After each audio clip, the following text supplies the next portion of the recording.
By the donor. The ministry is a member of the ECFA. Good morning. Merck will face some tough questions about safety concerns regarding its painkiller Vioxx at a Senate hearing today. Merck pulled Vioxx off the market September 30th in the biggest drug recall ever. This after a company study found it doubled a person's risk of heart attack and stroke. Dow member Walt Disney is also in the spotlight today when it reports earnings after the closing bell. Hurricanes in Florida and disappointing films at the box office may add up to a less profitable quarter at Disney. Investors may also react to news from the world's biggest maker of semiconductor production equipment. Applied Materials says orders and profit this quarter will miss analyst estimates. Also on tap today, economic reports on jobless claims, leading economic indicators, and manufacturing in the Philadelphia region. After a quick break, take a look at what sent stocks higher on Wednesday. Bloomberg's Business Report is brought to you in part by Sprint. This is Betty. Betty knows flowers. And Betty knows that FTD helps keep her business flowing. Betty doesn't know that the Sprint network connects FTD to 52,000 florists in 154 countries. Betty and florists around the world may never know about Sprint because their business is flowers. With Sprint, that business is global, connected, beautiful. Learn more at Sprint.com. Retail and tech shares led the markets higher Wednesday. This after Kmart agreed to buy Sears for $11 billion. And Hewlett-Packard's fourth quarter earnings beat its own forecast. The Dow rose 61, the S&P gained 6, the Nasdaq added on 21 points. It appears that more people are renting videos through the mail. Netflix, the largest video rental service, said its fourth quarter sales will be higher than expected. And that is the latest in business news. At the New York Stock Exchange, I'm Lori Rothman with the Bloomberg Business Report. Corporate fat cats are moving Springfield's baseball team out of town. I'll go on a hunger strike. You couldn't keep up a hunger strike. You eat while you brush your teeth. So Homer starts a major league protest. Duck's not gonna let me waste away to nothing. Dad? How long can he hold out? His tummy sounds angry, Daddy. Yeah, that's his stomach eating itself. It's gonna take everything he's got. I'm down to a B cup. The Simpsons. Thursday at 6:30 on KIMA, the one to watch. No matter where the story takes us, we'll be there. You're watching KIMA.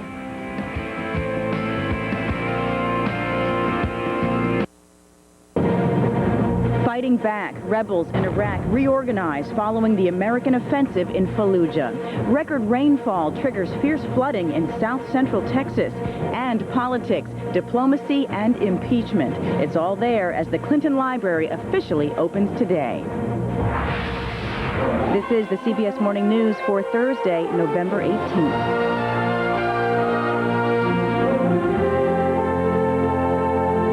Thanks for joining us. I'm Susan McGinnis. In Iraq, a series of deadly attacks by insurgents apparently triggered by American efforts to retake Fallujah. This morning, the battle for the rebel city is not over yet. Charlie D'Agata is in Baghdad with the latest. Good morning, Charlie.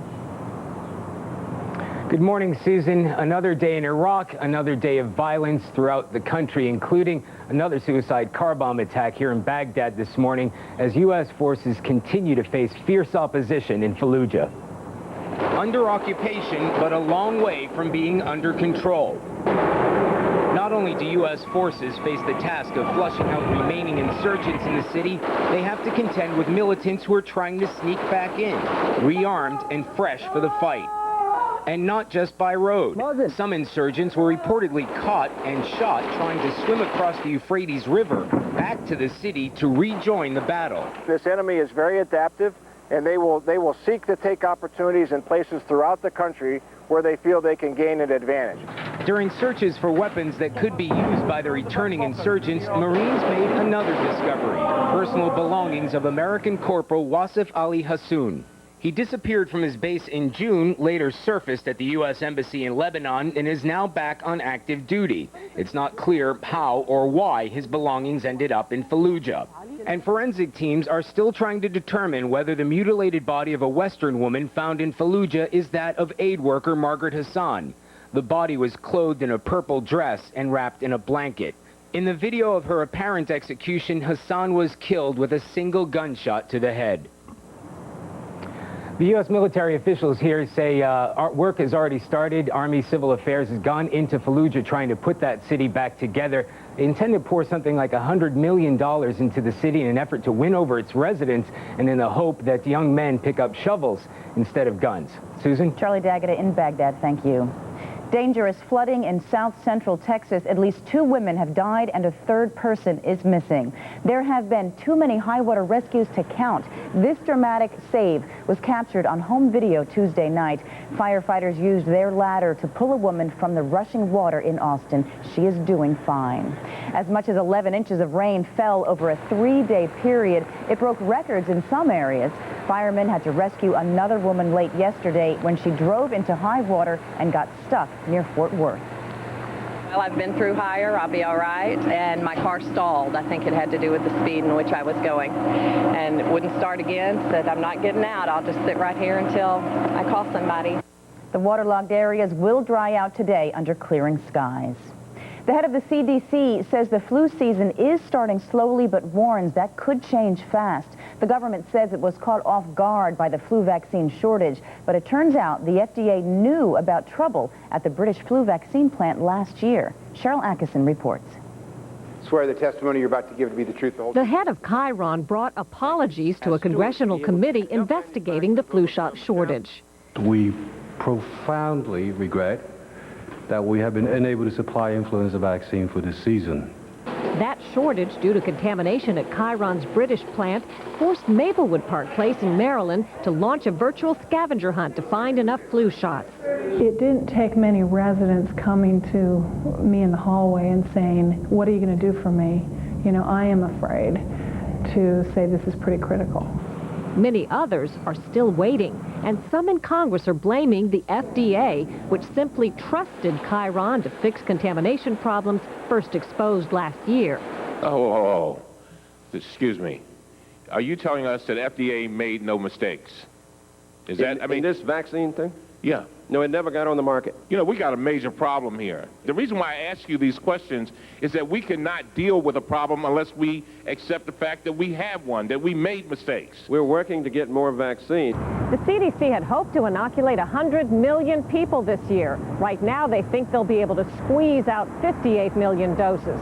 And the news doesn't seem to get better. Chiron's CEO told Congress there's no guarantee his company will be up and running for next year's flu season. Cheryl Atkinson, CBS News, Washington. The White House cabinet shuffle rolls on. The president nominated fellow Texan Margaret Spellings as the new Secretary of Education. It's rumored that Homeland Security Chief Tom Ridge will be the next cabinet member to resign, but Ridge insists he's made no decision. On Capitol Hill, House Republicans have changed their rules to protect Majority Leader Tom DeLay. DeLay could face corruption charges from a Texas grand jury investigation that he calls political. Under the old rules, if he were indicted, DeLay would be forced out. Now, a House committee would review any indictments and decide. The election was more than 2 weeks ago, and the state of Washington still doesn't have a new governor. When all the votes were counted, it was so close, an automatic recall was triggered. Those results won't be known for at least another week. Jerry Bowen reports. And the winner of the Washington state governor's race is?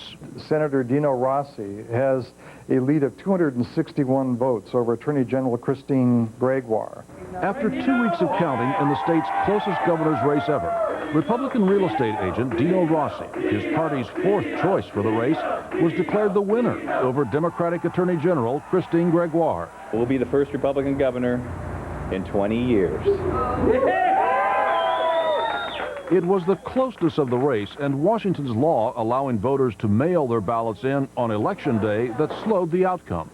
Results were further delayed when Republicans went to court to throw out provisional ballots, which they alleged could be fraudulent. To the obvious relief of Democrats, a judge said no.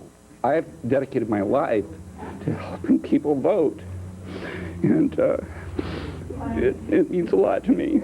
But loser Gregoire isn't giving up. So this race is far but over, and we're in it for the long haul. I hereby order a machine recount. A victory margin of less than 2,000 votes automatically triggers a recount of the more than 2.8 million ballots cast. That could be done by Thanksgiving, but the loser of the recount can demand yet another count, which means for Washington state voters, it's not over till it's over. Jerry Bowen, CBS News, Los Angeles. Dignitaries and celebrities are in Little Rock, Arkansas today for the opening of the Clinton Library. The record of Bill Clinton's presidency will reside under glass for all to see, good and bad. Bob McNamara reports. The drums are tuned, and the color guard and choirs well rehearsed for a day of pageantry and praise. The $165 million steel and glass Clinton Library stands on the banks of the Arkansas River on the edge of downtown Little Rock. The museum, a state-of-the-art record of the Clinton presidency, with an interactive timeline of his 8 years in office, the success stories and scandals too. It then proceeded to being an investigation about whether or not the president was truthful with respect to an inappropriate relationship with an intern. The Clinton scandals are expected to give historians steady work. Was there anything more to Whitewater, for example, than the Starr investigation discovered? What about Monica Lewinsky? Is there any good juice on Paula Jones? Here, too, is a full-sized replica of the White House Oval Office, a replica of the Cabinet Room, and a retired presidential limousine. And last night, it all began with the biggest fireworks display Little Rock had ever seen. President Bush, his father, and former President Jimmy Carter will take part in the ceremonies. Just ahead on the morning news, attention Kmart shoppers, the Kmart Sears marriage that will create the nation's third biggest retailer. First, Dan Rather with a preview of tonight's CBS Evening News. Tonight on CBS, to test or not to test, the results could tell this star athlete his chances of getting the fatal genetic disease his father has. Tonight's CBS Evening News. A sale that is more than fantastic, more than amazing. It's the most incredible Saturday sale ever at Sears. Wall-to-wall, floor-to-ceiling savings. So big, we had to make the day bigger. Doors open early, and from 7 a.m. to noon, save on incredible doorbusters like this DVD player, just $26.99. Plus, take an extra 10% off all coats, sweaters, and boots before noon, even on sale prices.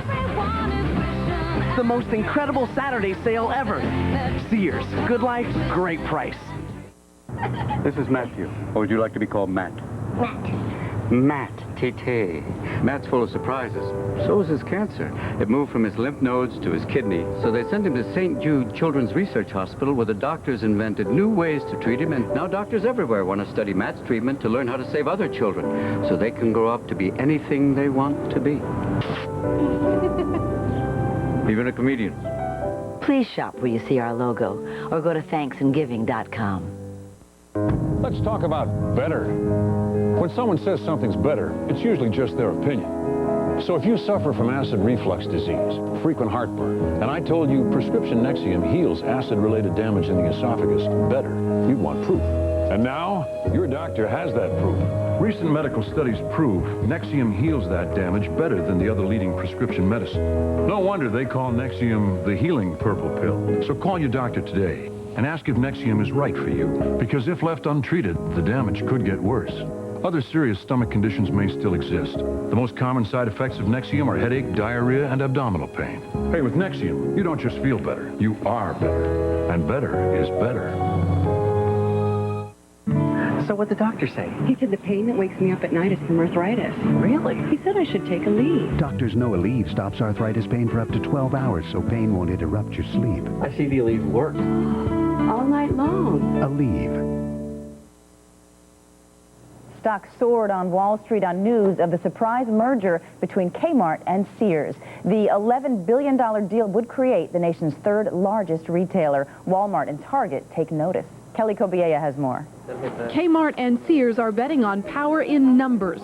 The discount retailer and traditional mall anchor store are merging in an $11 billion deal that will give the new company a massive retail presence.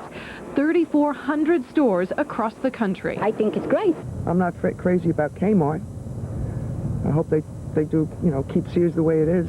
There will be no name change in this retail marriage. The storefront signs will stay the same, along with the signature brands and the specialty lines. But there could be some crossing over. Martha Stewart merchandise is already selling at Sears stores in Canada. Both retailers have struggled in recent years, but Kmart is starting to bounce back, posting its first profit in 3 years last March after selling off some 600 stores and cutting its workforce by 57,000. Longtime mall anchor store and catalog king Sears has tried boosting sales by adding groceries and other items to its shelves. The company heads hope the merger will give both retailers more buying power and a better competitive edge in pricing. Retail analysts say there's another benefit, a holiday shopping buzz. It just refocuses consumers back to Sears and makes it a more exciting brand. And this happening just a few weeks before Christmas is great news for retail. And great news for shoppers, say analysts, with a new merchandise mix, better stores, and more promotions to get them in the door. Kelly Kobiella, CBS News, New York. Sears stock was up 17% after the merger announcement. Kmart's about 7%. Overall, for Wall Street, the Dow closed higher by nearly 62 points on Wednesday. The Nasdaq added 21. For the latest on the markets, log on to cbs.marketwatch.com. Motor Trend's Car of the Year is nicknamed the Baby Bentley. The Chrysler 300 has been one of America's hot sellers since it debuted in April. The 300 beat out 23 other new or redesigned cars for the award. It's helped boost Daimler Chrysler sales by nearly 3%. Still to come, your Thursday morning weather, and in sports, the Pistons' Tayshaun Prince leads a charge against the Minnesota Timberwolves.